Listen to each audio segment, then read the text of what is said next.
সময় পার করে যে আপনাদের সিনিয়ররা কেউ না কেউ আমাদের সাথে এভাবে কারা তো উৎসাহ দিত অথবা আমাদেরকে আমাদের খবরগুলো সুন্দর করে পৌঁছে দিত দর্শক পাঠকের কাছে।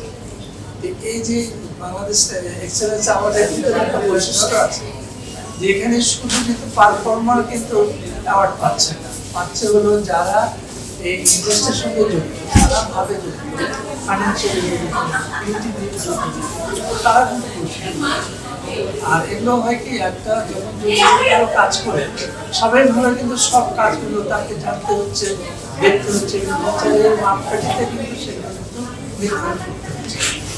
সেই ক্ষেত্রে জুরিগুলির দায়িত্বকে খুব একটা অস্বীকার করার, খুব একটা ছোট অবস্থায় দেখার কোনো সুযোগ নেই, তাদের কিন্তু অনেক বড় দায়িত্ব।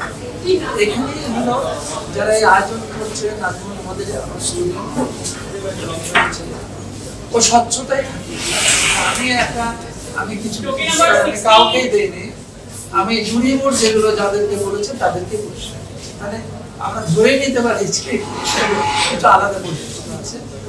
আপনারা চিরদিনই এইভাবে বিভিন্ন পুরস্কার যারা দেয় তাদেরকে উৎসাহ দিয়ে থাকেন এবং একটি সফল অনুষ্ঠানের জন্য আপনারা নানাভাবে বাক্য রচনা করেন, নানাভাবে নিউজ করেন, করে এটা একটা গুরুত্ব যে আছে সেই আমাদের মিডিয়াতে এটা আপনারা তুলে ধরেন। সেজন্য আমরা নিশ্চয়ই কৃতজ্ঞ।